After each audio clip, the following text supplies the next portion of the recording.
Never thought the last words I'd say to the man I once called my soulmate would be whispered in a quiet courtroom, under my breath, with no one else around to hear.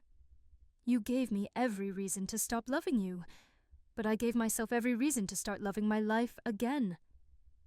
It wasn't rage that drove me to that point. It wasn't even heartbreak. It was silence. Long, heavy silence that had settled into every corner of our home years before the truth came out. Silence that he mistook for forgiveness. Or worse, indifference. His name was Mark. And I guess, to tell it properly, I should say it started with the scent of vanilla. It was subtle, but wrong. One Tuesday evening, around 6:30, just after he walked through the door with his usual tired sigh and loosened tie, I hugged him like I always did. But instead of the mild, familiar musk of his aftershave and the faint trace of stale office air, I smelled something sweet. Too sweet. Something soft and floral, with a hint of vanilla, like a woman's perfume. He kissed my cheek as if nothing was wrong, like I wasn't already piecing together the lie behind his eyes. He'd always been good at pretending. I used to admire that about him. How calm he could stay under pressure, how smooth he was in conversations. But now, standing in our kitchen, with the hum of the refrigerator and the smell of something foreign clinging to him, it felt different. That was the first real crack. Of course, I didn't say anything that night. I made dinner like usual. Rosemary chicken and mashed potatoes, his favorite. And we talked about the dog, the neighbor's broken fence, the usual shallow things couples talk about when the real conversation died years ago. But my heart had already stepped into another room. One I wasn't ready to admit existed. You don't really see the collapse of a marriage when you're living inside it. It happens slowly, like erosion. Small pieces crumbling away until the foundation's too weak to stand. We'd been married for 23 years.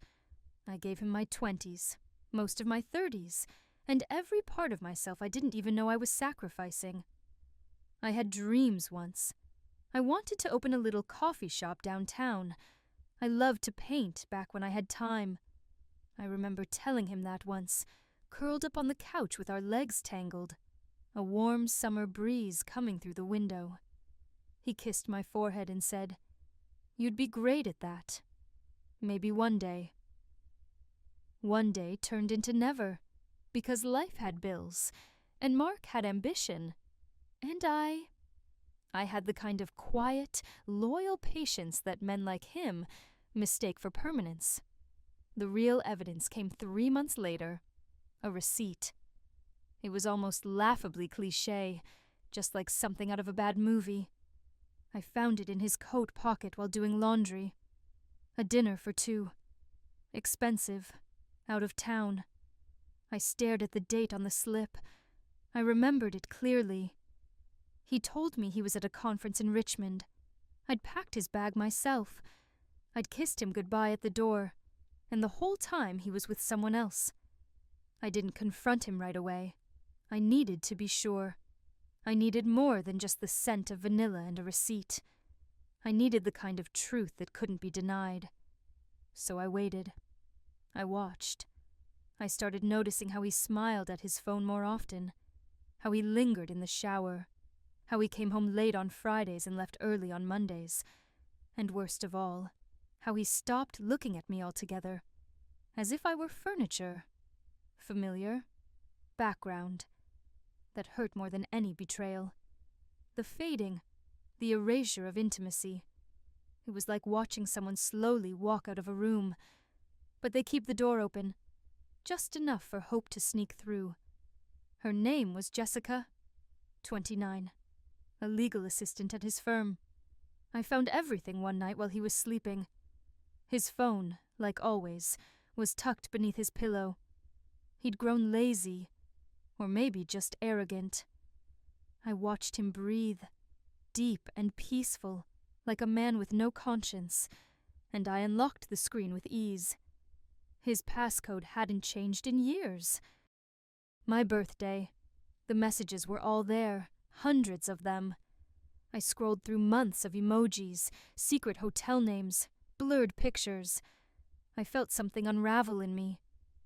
But not in the way you'd think. I didn't scream. I didn't cry. I didn't wake him up and throw the phone at him. Instead, I got up, made myself a cup of tea, sat on the back porch, wrapped in an old sweater.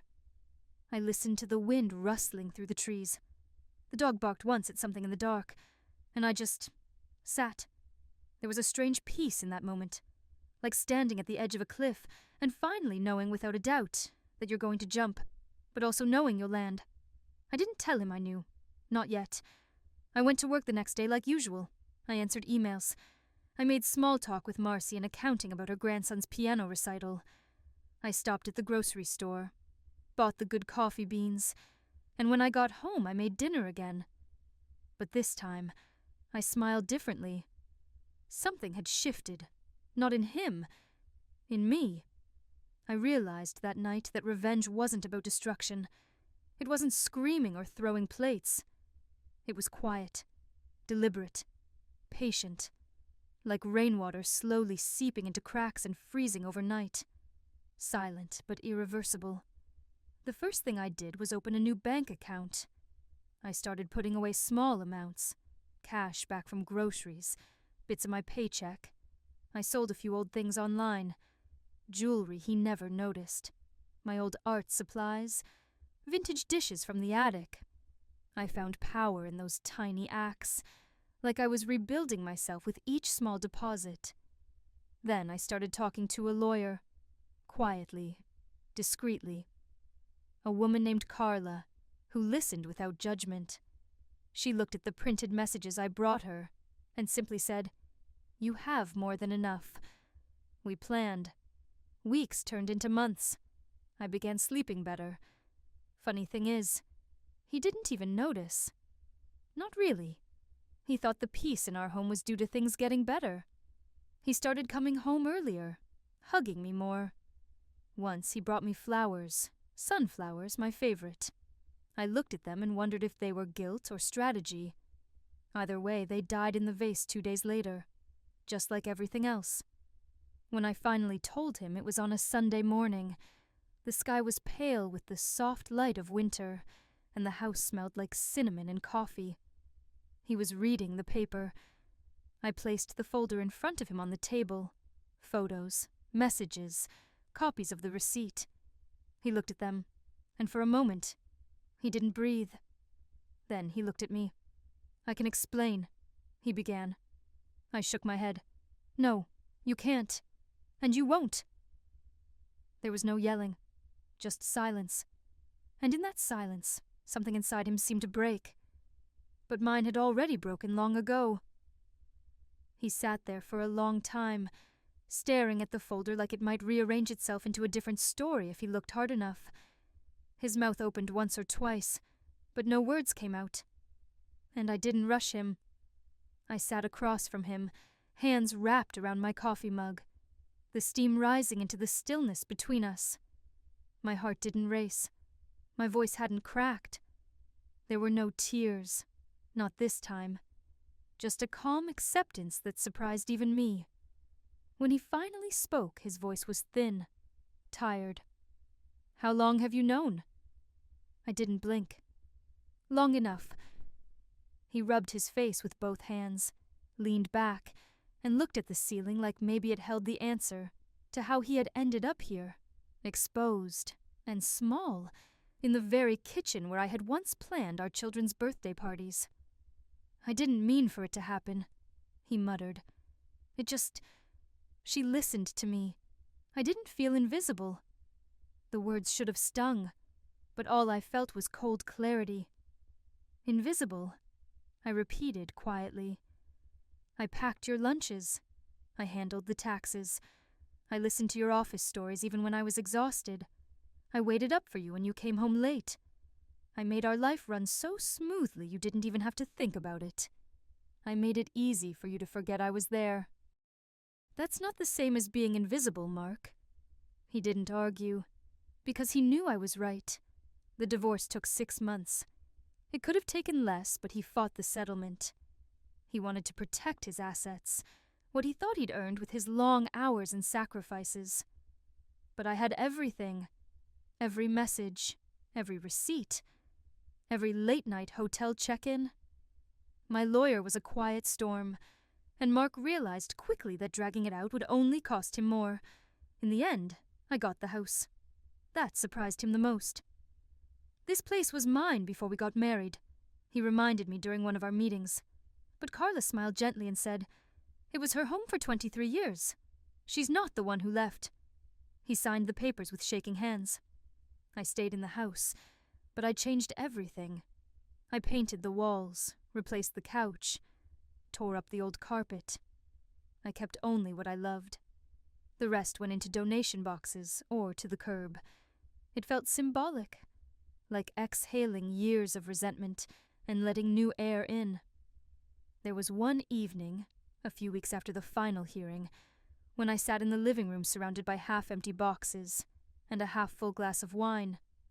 The dog, old, blind in one eye now, lay next to my feet, snoring gently.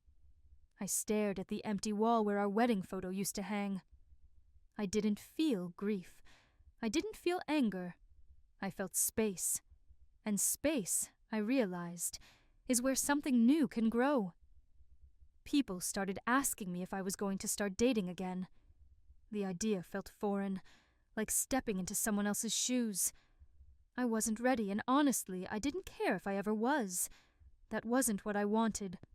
What I wanted was me back. I took an art class at the community center. My hands were clumsy at first, but the colors, the textures, they brought something back to life. I started going on long walks in the evenings, sometimes alone, sometimes with the neighbor's widow, Jean, who had a dry sense of humor and a fierce way of surviving loss. I opened that coffee shop, not downtown, but on the edge of the neighborhood near the park, just a small space with warm lighting and mismatched chairs. I called it Quiet Ground. It started slow, but word spread. People came for the coffee, stayed for the peace. Sometimes I'd see couples sit across from each other and not speak. I knew that silence. I recognized the weight behind it. And other times, I saw people hold hands like they never wanted to let go. Both scenes made me feel something, but not jealousy, just perspective. I ran into Mark once, about a year after the divorce, at the grocery store of all places. He looked older, more tired than I remembered, a little lost in the fluorescent lights and canned music. He saw me before I saw him. His eyes lingered on mine, unsure. "Hi," he said finally. I gave a small smile. "Hi." There was a pause. He looked down at his basket. Just a few items. Frozen meals, a bottle of whiskey, a sad-looking loaf of bread. "You look good," he offered. "Thanks." He didn't ask how I was. He didn't have to. It was all over my face, my posture, the soft wrinkle of contentment around my eyes. "I heard about the coffee shop," he said. That's really great." "It is," I nodded. "I'm happy." He looked at me then. Really looked at me. And I could tell he finally understood what he'd lost. Not just the woman he cheated on, but the woman who had stood beside him for over 2 decades. The one who gave, and then quietly rebuilt herself from the ashes. There was nothing left to say. I nodded once more and walked past him. He didn't follow. People think revenge means ruining someone, making them hurt as much as they hurt you. But for me, revenge was walking into my kitchen each morning, barefoot on new hardwood floors, pouring a cup of the coffee I roasted myself, listening to the birds outside the window, and feeling no ache. It was freedom without fanfare. It was building a life so full and quiet and mine that he had no space in it anymore. And that, in the end, was more satisfying than any scream could have ever been. Some evenings, when the cafe had closed and the last of the soft jazz faded into the warm silence, I'd sit by the front window with a cup of herbal tea and watch the streetlights blink on one by one. The scent of baked cinnamon and roasted beans still lingered in the air. It always reminded me of autumn, even in spring. That space became my sanctuary.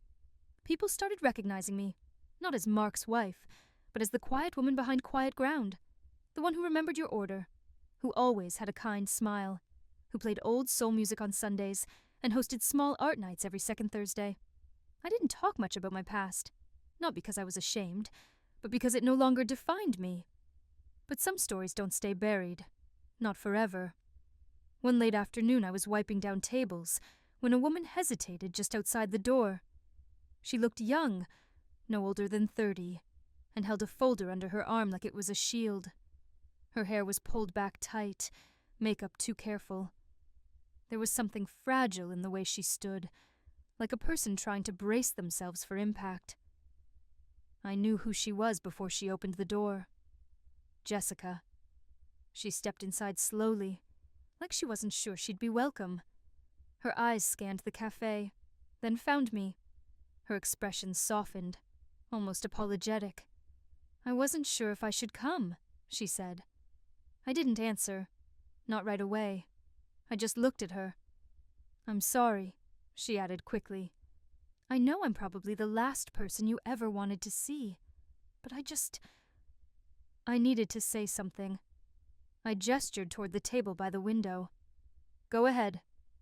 She sat and I joined her. There was a stillness between us, the kind that only women who've shared the same man can understand. Not anger, not sisterhood, something else, something quieter. "I left him," she said after a moment. I looked down at my hands. "When?" "6 months ago. He wasn't who I thought he was." A bitter smile tugged at my lips. "No, he rarely was. I thought I was different," she whispered. "I thought what we had was real." I met her eyes. "We all do." She blinked fast, like she was trying not to cry.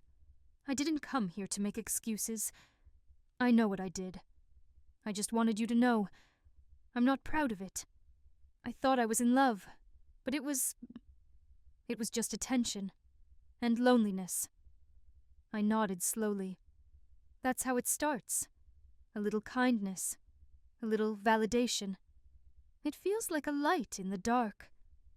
She exhaled, relieved I wasn't throwing her out. "I know I don't deserve your forgiveness, but I wanted you to know I'm sorry. Not just for what I did, but for what you went through." I didn't offer her forgiveness, not because I didn't believe her, but because forgiveness to me wasn't something owed or earned. It was something that either came naturally or didn't. "You've got time to make better choices," I said quietly. "Use it." She gave a tearful smile, stood up, and left without looking back. And I felt nothing. Not hate, not pity, just peace. A year later, Quiet Ground won a small business award. Nothing flashy, just a local honor from the Chamber of Commerce. They gave me a plaque and a bouquet of daisies. Jean insisted on throwing a little celebration, so we strung fairy lights across the windows, brought out homemade pies, and turned the speakers up a little louder than usual. I stood behind the counter, watching people laugh and clink glasses. Old friends, new regulars, strangers who had become family. For a long time, I'd believed that rebuilding meant starting over, but I realized now it meant starting with myself. One rainy afternoon, I found an old photo album tucked away in the hall closet. The edges were frayed, the pages stiff. I sat down at the kitchen table and flipped through it. Wedding photos, beach vacations, Mark holding the dog as a puppy, Christmas mornings with wrapping paper everywhere. It didn't hurt. It didn't even make me sad. It just felt distant, like looking into a life that belonged to someone else. I closed the album, tied the string around it again, and placed it back where it belonged. In the past. Sometimes I still catch myself staring at the empty side of the bed, not because I miss him, but because I spent so many years curling myself into a smaller shape, trying to leave room for someone who was never really there. Now, I stretch out. Diagonal, pillows scattered, blanket half off the bed, and I sleep like a woman who has finally come home to herself. People come and go from the cafe. Some bring stories, some leave them behind. I listen, I smile, I serve, and every now and then someone will ask if I'm married, if I live alone. I always say the same thing. I'm not alone. I'm just not with the wrong person anymore. And that's not sadness in my voice. It's freedom. One quiet evening, I sat on the porch with a cup of peppermint tea. The air was thick with the smell of earth after rain. A breeze stirred the wind chimes. The dog lay beside me, breathing slowly in his sleep. The sky turned from gold to soft purple, and for the first time in a long, long time, I felt completely okay with where I was. Not because life had gone the way I planned, but because I had finally, truly, become the woman I had once put on hold. And maybe, just maybe, that was the best revenge of all. ChatGPT scazel. Spring came late that year. It tiptoed in slowly, almost shyly, with delicate buds on the dogwood tree in my front yard and long, golden afternoons that stretched lazily into early evenings. The cafe stayed busier longer now, people lingering by the window seats, watching the world thaw. I was sweeping up one evening when I noticed a man standing outside, peering through the glass. He wasn't a regular, mid-50s maybe, wore a denim jacket, and held a small leather-bound notebook under one arm. He didn't come in, just stood there, head slightly tilted, like he was reading the name above the door. Quiet ground. Then he walked away. Didn't think much of it at the time. We got curious passers-by all the time. Artists, students, older folks looking for a quiet place to read. But he came back a week later. This time, he came in, ordered black coffee. No sugar, no milk. Sat in the corner and scribbled in his notebook for nearly an hour. Didn't speak to anyone. I left him be. But I noticed his eyes were observant, constantly moving. Not nervously, but like someone who paid attention to small things. The way the light fell across the table. The way the barista laughed when someone told her a joke. He watched like a man who had once missed something important and was determined not to do it again. He came back the next day, and the next. Always the same seat, always the same black coffee. After a week or so, I finally asked, as I cleared his mug, "You a writer?" He smiled, but it was more in his eyes than on his lips. Trying to be. He looked at the cafe around him. This place, it has a quiet kind of soul. That stayed with me. His name was Nathan. He used to teach literature at a college upstate, but took early retirement after his wife died of cancer 3 years prior. Said the house got too quiet, so he packed up and moved down here, rented a little place near the lake, and tried writing again. We didn't talk much that first month, just a few polite exchanges, but slowly something changed. One afternoon a storm rolled in fast. Rain pounded against the windows like it had a score to settle. The power flickered once, then held steady. A few customers left early, hurrying out under umbrellas. Nathan didn't budge. I brought him a second cup on the house. He looked at me surprised. "You always take care of your strays?" he asked with a soft smile. I shrugged. "Only the quiet ones." That was the beginning. We didn't flirt. Not really. It wasn't like that. It was deeper and slower than that. Like water wearing down stone. We talked about music, about books, about our dogs. His was named Cricket, a border collie with arthritis. We didn't talk about our pasts, not at first, but there was something in the way we listened to each other. Without rush, without expectation. One night, after closing, I stayed behind to finish inventory. He tapped gently on the glass and held up 2 brown bags from the Thai place across the street. I let him in. We ate at the counter. The cafe lights dimmed low. The hum of the refrigerator the only sound between us for a while. My wife loved curry, he said quietly. The spicier the better. She'd eat it with tears streaming down her face. I smiled gently. I used to make chili so hot. Mark had to drink milk between bites. I think he kept eating it just to impress me. Nathan looked at me then. Do you miss him? It was a brave question. I thought about it. I miss the idea of him, I said finally. The person I thought I married. The version of us I believed in. He nodded. Yeah, I get that. And we sat there in the warmth of the cafe, 2 people gently holding the broken edges of old lives, not trying to fix each other, just acknowledging that the pieces mattered. We didn't fall in love, not in the way people expect. No grand declarations, no fireworks. But one evening, as we walked our dogs around the lake, he reached for my hand. Just lightly. No words, no pressure. And I let him. And it felt okay. Not earth-shattering, not a betrayal of my independence.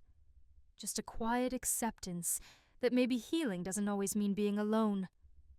Some nights I still woke up reaching across the bed before I remembered. But now, sometimes, there was another hand there.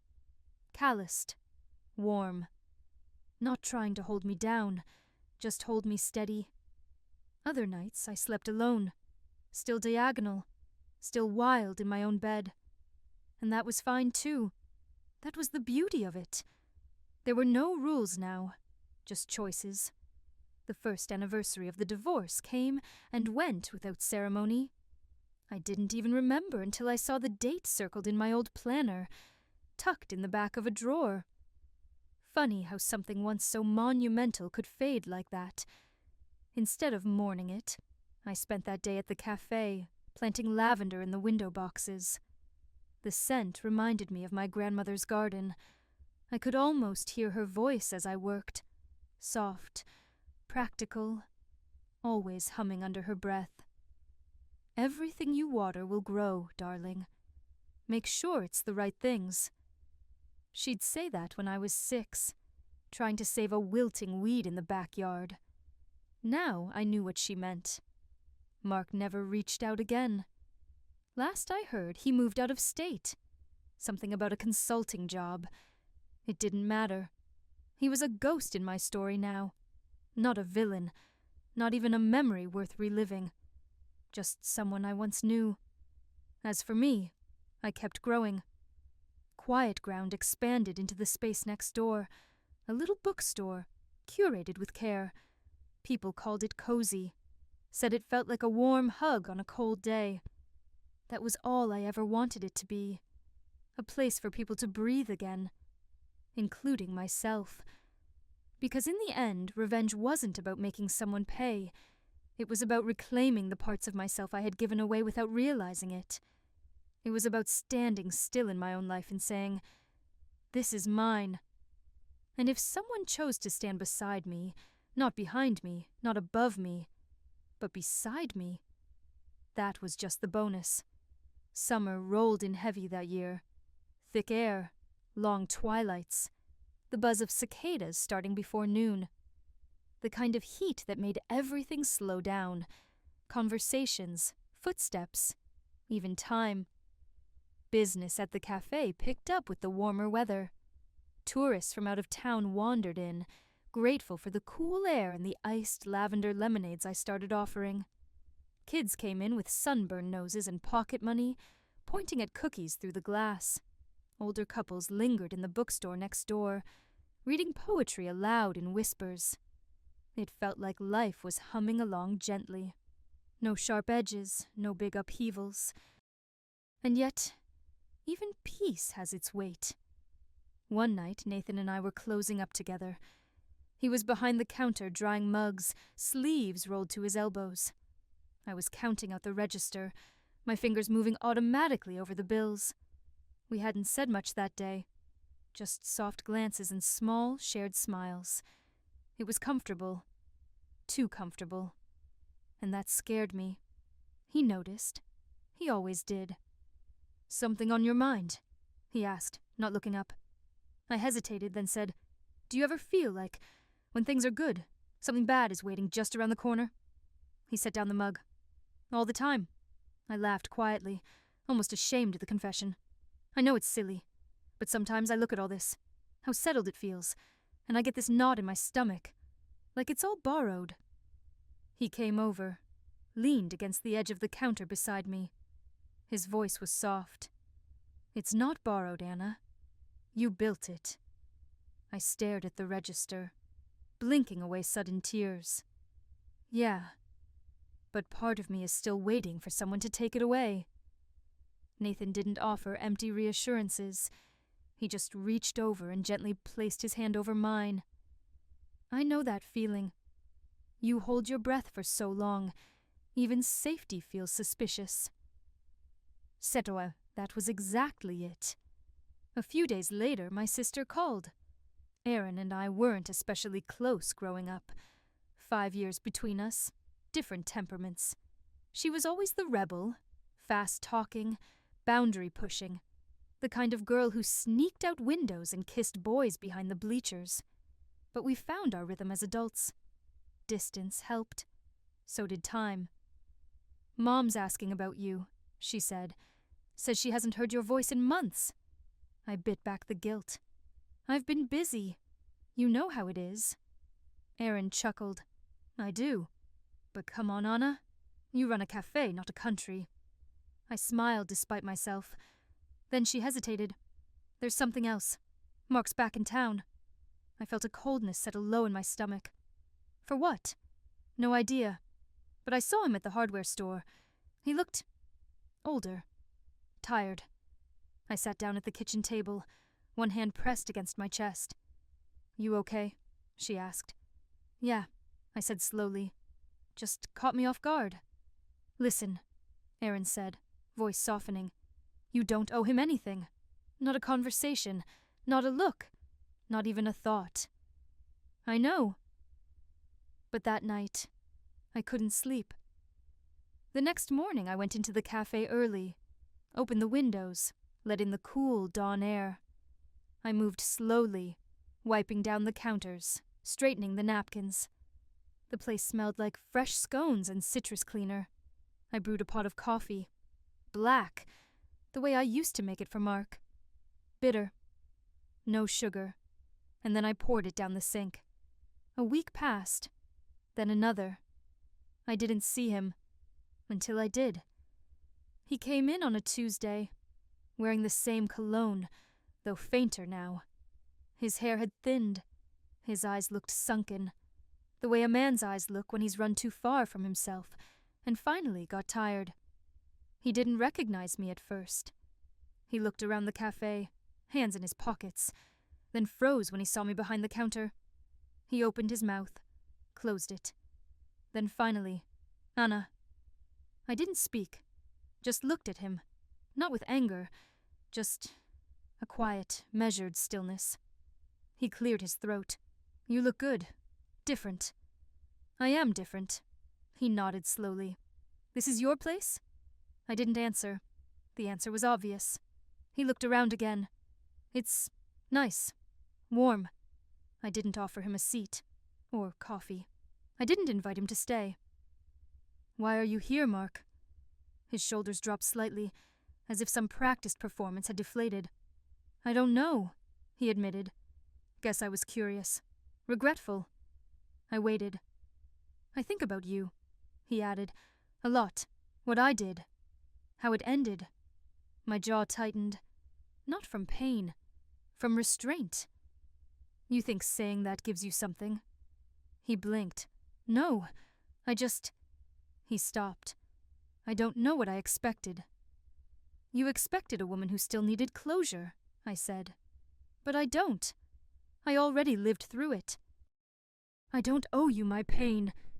His face twisted, like he wasn't sure whether to look ashamed or defensive. "I'm sorry, Anna."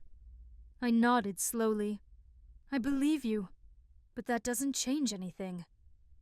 He lingered a moment longer, then finally turned and walked out. No drama, no last words, just a man finally facing the silence he earned. That night, I sat outside with Nathan.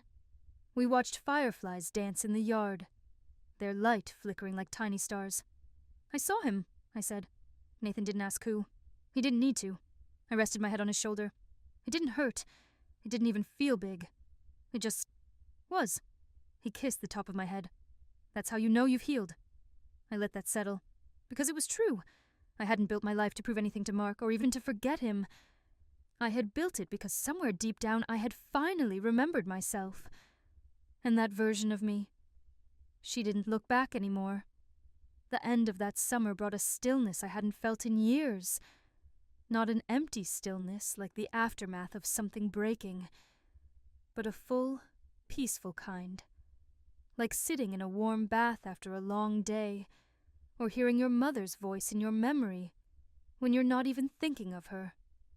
Mark was gone again. I never saw him after that day. No letter, no second visit, no apology emails.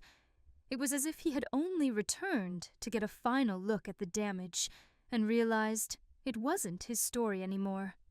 And that, I think, was its own kind of justice.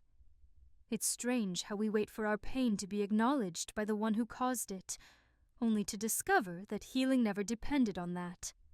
I didn't tell anyone at the cafe what happened, not even Nathan. I told him I saw someone from my old life, and that I was okay.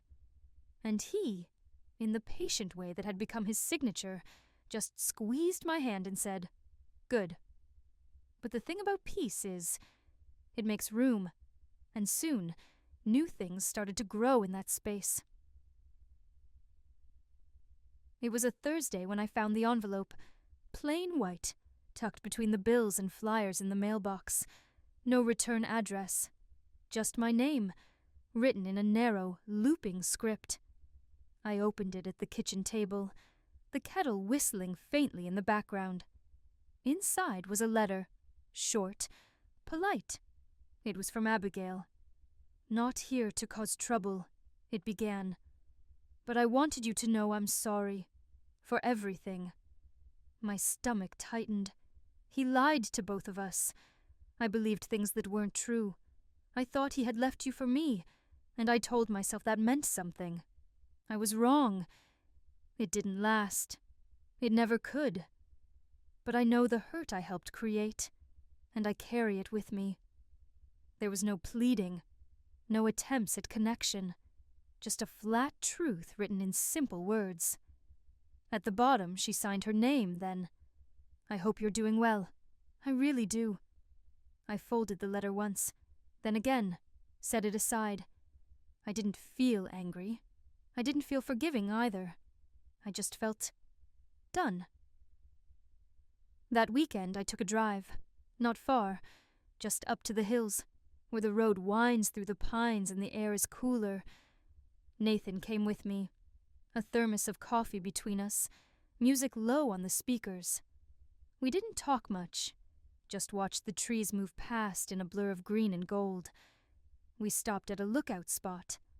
The valley stretched out below us like something painted, clouds drifting slow, a hawk circling high above.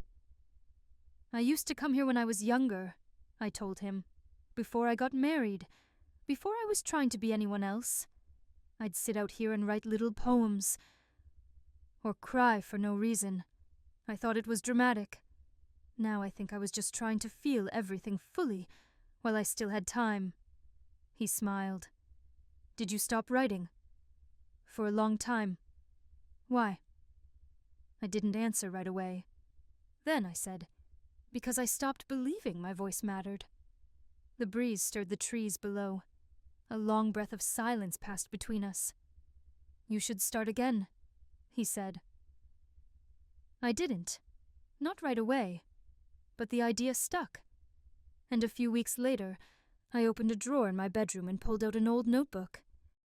The leather was cracked. The pages curled slightly with time. My handwriting on the first page was neat, hopeful, younger. I turned to a fresh page, and I began. Nothing grand, just a paragraph about the smell of coffee at dawn. A memory of my dad lighting the stove at the cabin when we were kids. The way the pine wood smoke always made me think of cinnamon, even though we never had cinnamon. One entry became 2, then 10, then 30. I started keeping the notebook behind the counter at the cafe. On slow days, I'd write between customers. On busy days, I'd scribble thoughts on napkins and tuck them inside the pages. It didn't matter if it was good. It mattered that it was mine. Nathan noticed. He always noticed. One night we were locking up, and he tapped the notebook sitting beside the register. Will I ever get to read that? I hesitated. Maybe, I said. Someday. He nodded, respectful, but I saw the smile in his eyes. Fall came with that particular kind of light. Softer, more golden, like the world was lit from within. The cafe changed too. Pumpkin loaves, cinnamon steam, scarves hanging on the back of chairs. People started talking more softly, as if in tune with the season. One afternoon I saw a young woman crying in the back booth. Quietly, not dramatically, just small tears slipping down her cheek as she stared into her tea. I brought her a cookie. No charge. Just placed it gently on her napkin and gave her a smile. She looked up surprised, a little embarrassed. I said, "Sometimes we need a little sweetness to remind us it's okay to keep going." She nodded, eyes red. "Thank you." After she left, I thought about how many women had sat where she sat. How many I never noticed when I was still living inside my own storm. How many had noticed me. Maybe that's what the cafe had become. A shelter, not just from the rain or the cold, but from all the quiet ache we carry around. Nathan and I never moved in together. People expected us to, but we both knew better. He had his house. I had mine.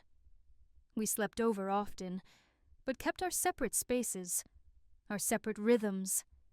It made things cleaner, less tangled, and we loved each other without needing to be each other's everything. That, I think, was the most healing part of all. By winter, my notebook was full. I bought a second one, this time blue. I labeled it with a little sticker, Volume 2. Nathan gave me a fountain pen for Christmas. "Because your words deserve to feel elegant," he said. It was the kindest gift I'd received in years. We spent Christmas Eve with his sister's family. Christmas morning at my house. Coffee and cranberry scones, jazz on the radio, the fireplace crackling. And I realized, somewhere between the second cup and the third laugh, that I no longer felt like I was waiting for something to go wrong. I was just living.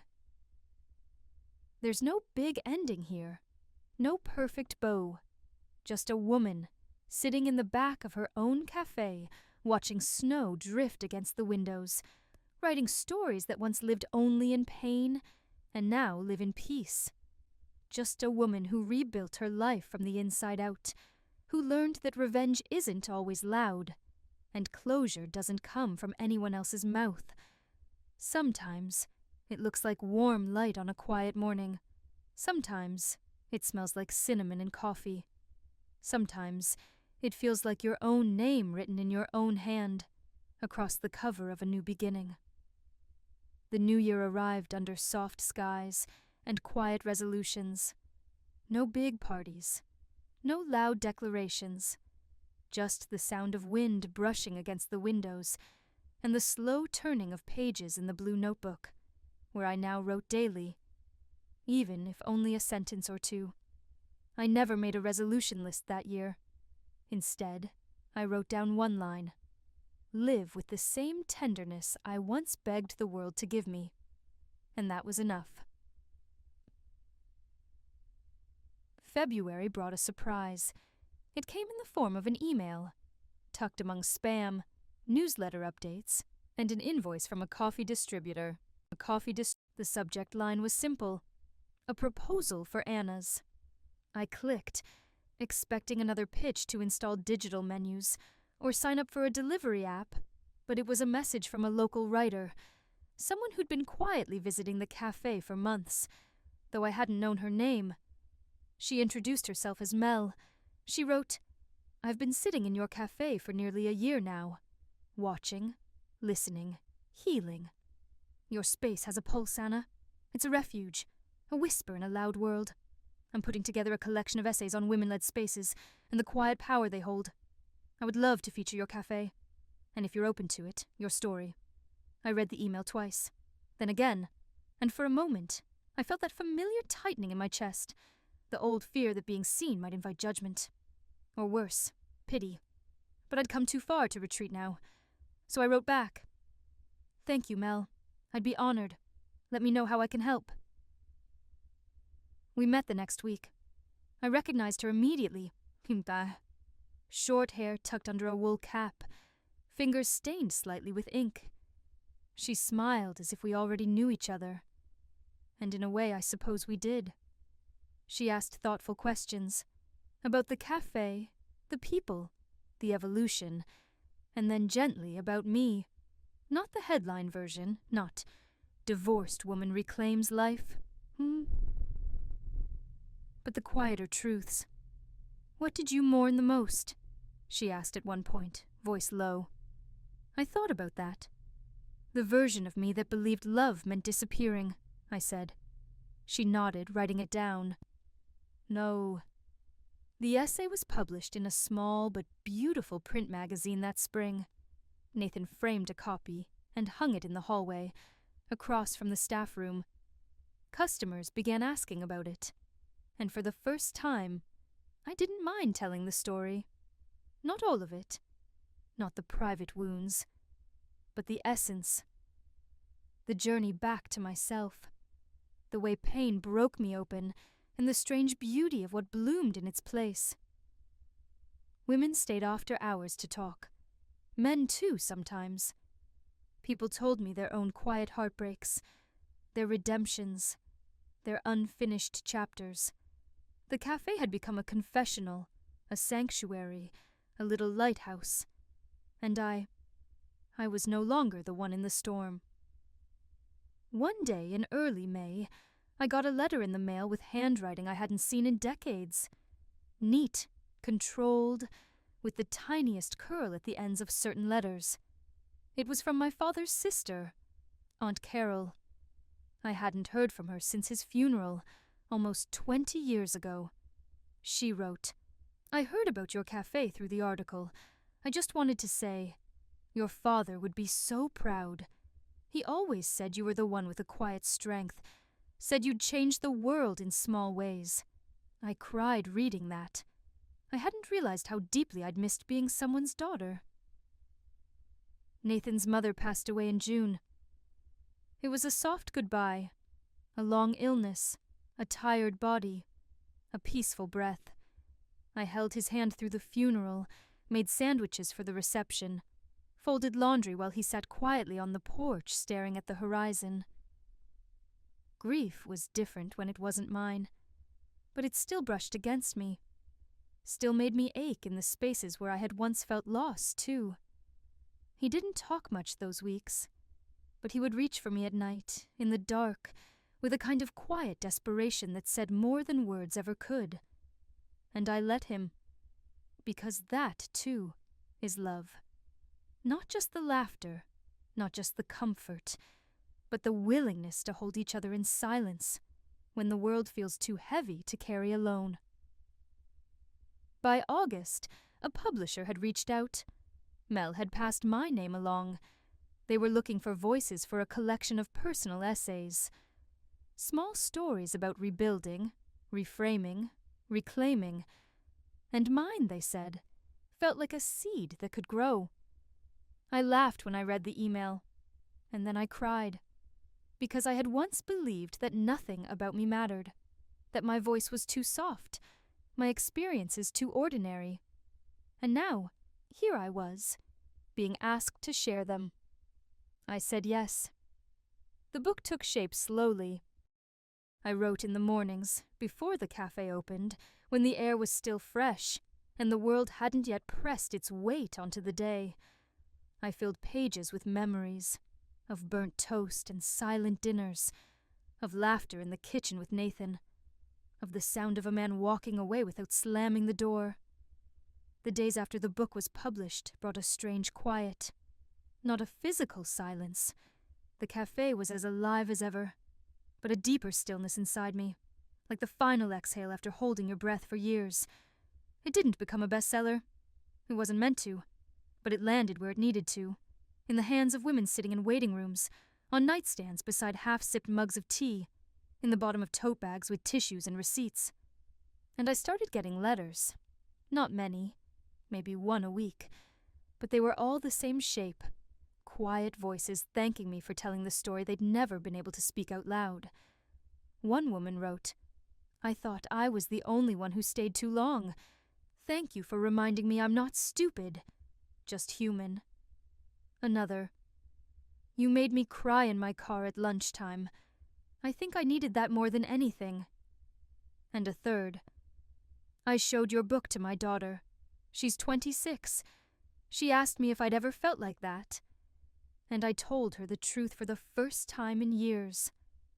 Those letters, they did something to me, because for so long I had felt like I was writing into a void, that my pain was too ordinary, too shameful, too small.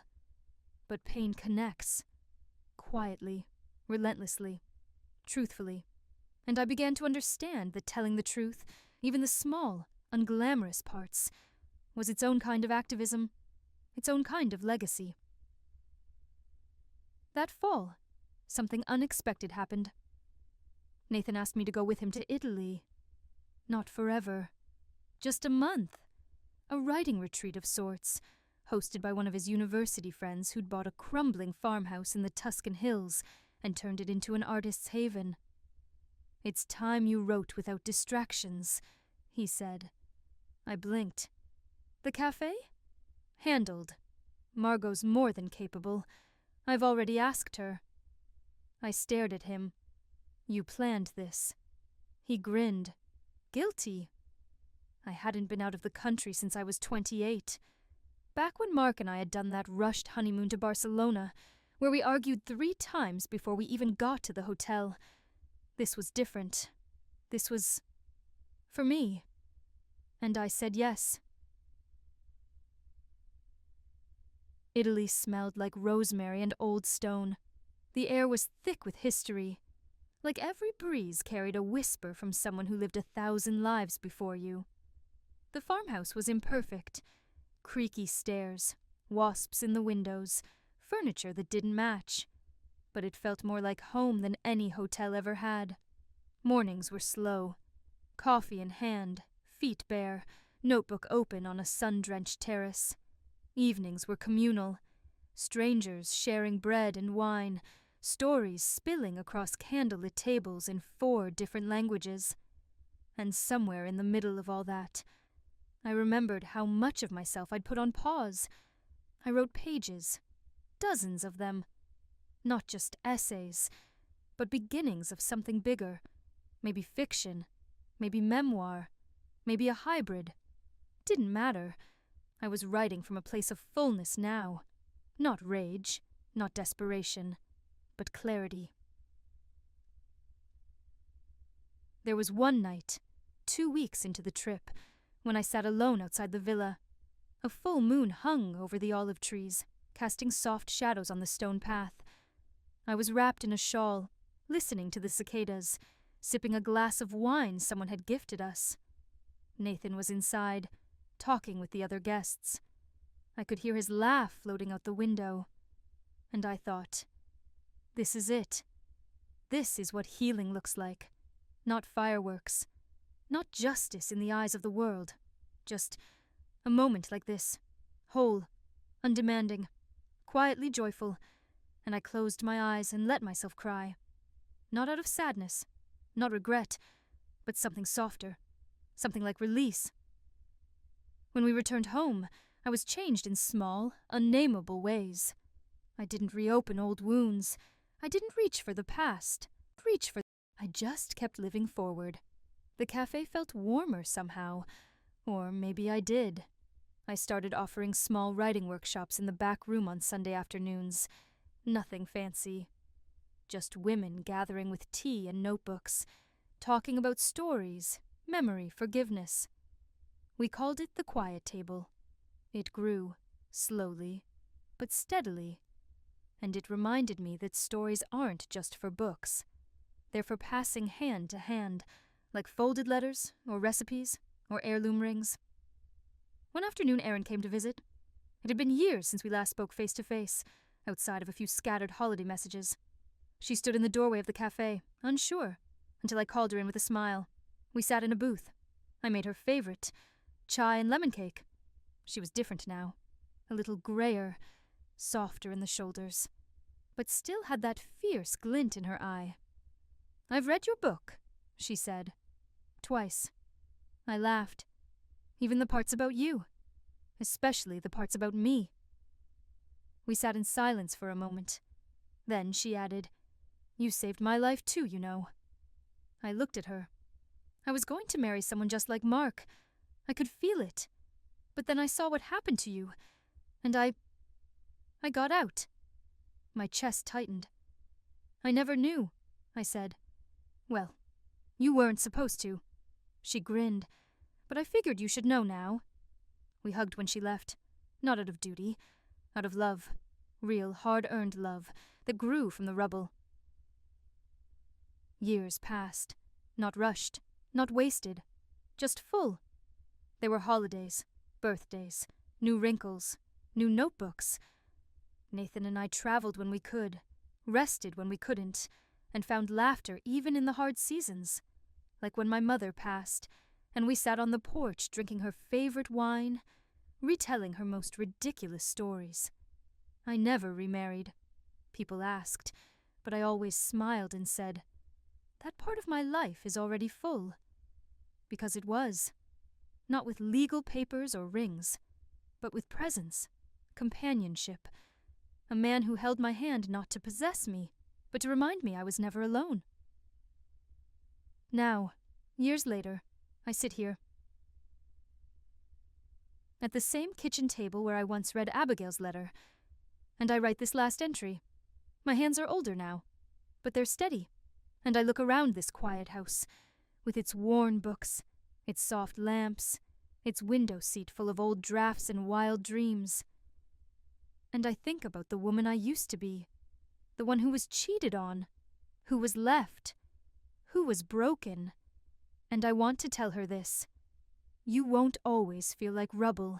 You'll rebuild. You'll become the house you always searched for in someone else. And you'll fill it with laughter and pages and people who show up on time. You'll learn that forgiveness isn't weakness. It's wisdom. And that the best revenge is no longer needing any. Just peace.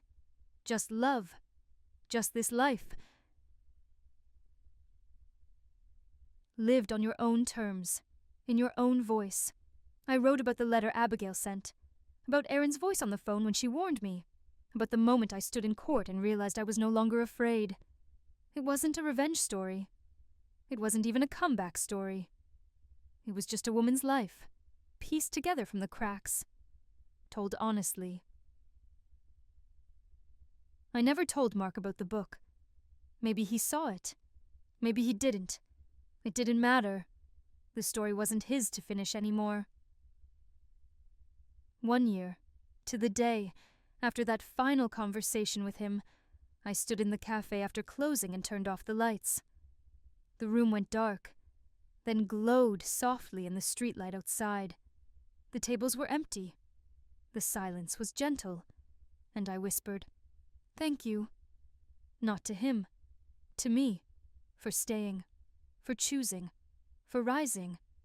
And then I locked the door, walked out into the cool night, and went home, where Nathan was waiting, and my notebooks were stacked neatly on the desk, and my life was still unfolding like a quiet, steady song. No fireworks, just peace. And that, I've learned, is the most powerful revenge of all. Living, freely, fully, and without looking back. The seasons turned again. And with them came a kind of stillness. Not stagnation, but rhythm. The kind of rhythm you don't notice at first, like the heartbeat of an old house. I began to live in smaller ways, but deeper ones. Morning walks without my phone. Slow grocery trips, where I actually spoke to the woman behind the cheese counter. Planting herbs in my windowsill, not because I needed them, but because I liked the smell. There was no big transformation left to chase, no fire to crawl out of, just a life, my life, and I liked it that way, but it didn't mean it was over. In my 60s now, I find myself thinking more about legacy, not in the grand sense, like books or businesses, but in the tiny ways we stay behind. The look someone gives their daughter because we once said it saved us. The way someone wipes down a counter because they saw us do it with care. The courage a woman finds to leave a loveless home because she saw a stranger in a cafe, reading my book and asking questions she never dared to ask. Those are the fingerprints I want to leave. Not the kind the world applauds. The kind only a few people carry in their memory, like a small, warm stone in the pocket of their lives. Last year, something strange happened. A young woman showed up at the cafe just before closing, trembling as she stood at the counter. I thought she might be sick, or in trouble. She handed me a dog-eared copy of my book, covered in sticky notes. "Are you her?" she asked. I smiled. "I am." She looked down, eyes glassy. "I read this in a shelter. I left my fiancé after I read chapter 9. The part where you said, 'Pain is persuasive, but it doesn't mean it's right.'" I didn't know what to say, so I walked around the counter and hugged her. We stood there, two strangers linked by wounds and pages. And when she left, she wrote her number on a napkin and said, "If you ever teach again, I want to learn." I kept that napkin. It's folded into the back of my notebook, the one I keep for names, moments, second chances. And then there's Nathan, still here, still that quiet, unwavering force beside me. We never made it official, not legally. We talked about it once, sitting in the car outside the courthouse where people were filing in for their marriages and divorces. We watched them for almost an hour. And then he said, "You know I'm yours, right? Paper or no paper?" I nodded, and that was that. Some things don't need ceremony. They just need consistency. We travel now and then. Slow places, small towns. We take the train when we can, because he says he likes the way it feels to arrive without speed. I read. He sketches. Sometimes we sit in silence for hours, just looking out the window like it's the first time we've seen a river or a fence line. And sometimes I think, this is what Mark never understood. That love isn't the grand gestures. It's the quiet presence at the end of the hallway, when you're crying and don't want to explain. It's the man who hands you tea and doesn't ask why you're not talking. It's the one who chooses you when you're not glowing, when you're grieving, when you're just you. A few months ago, I had a health scare. Nothing major, thankfully. A false alarm after a shadow on a scan. But for 3 days, I was back in that familiar place. The waiting rooms, the stale air, the polite laughter of women trying not to imagine dying before finishing their favorite chapter. I saw a woman there who reminded me of myself 20 years ago. She had that frozen look, like she'd been bracing for months, and just now realized she couldn't outrun the storm. We made eye contact, just once, and I smiled. I hope it reached her. Because if I've learned anything in these years, through the betrayal, the leaving, the rebuilding, it's this. Most of the time what saves us isn't answers. It's recognition. A look that says, I've been there. A voice that says, "Me too." Sometimes I wonder if Mark ever found what he was chasing. If the woman he left me for turned out to be the escape he imagined. If he ever sits in the dark and thinks about the house we shared, the garden I planted, the way my hair fell over my shoulders when I didn't know he was watching. But I don't wonder for long, because those questions don't matter anymore. Not really. I don't need closure. I don't need apology. He gave me something else, unintentionally perhaps, but something powerful. The opportunity to become the woman I was meant to be. I wouldn't have chosen that route, but I'm not sure I would undo it either. Some fires clear the forest for things to finally grow.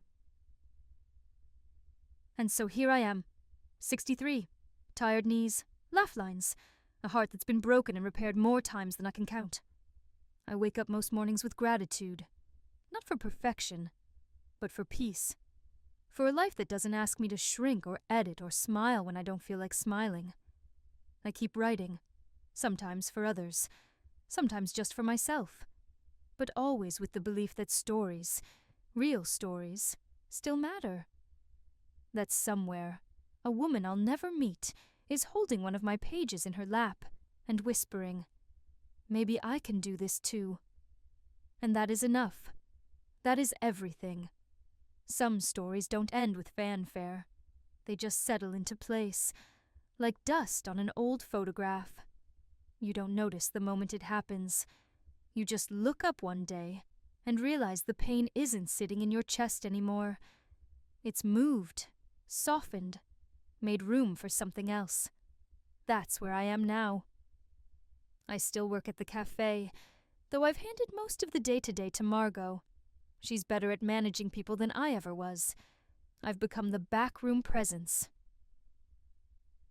The one who refills sugar jars and wipes down the chalkboard menu while humming songs from the 70s. Sometimes people recognize me from the book. They whisper to each other, then walk up and say something kind, nervous.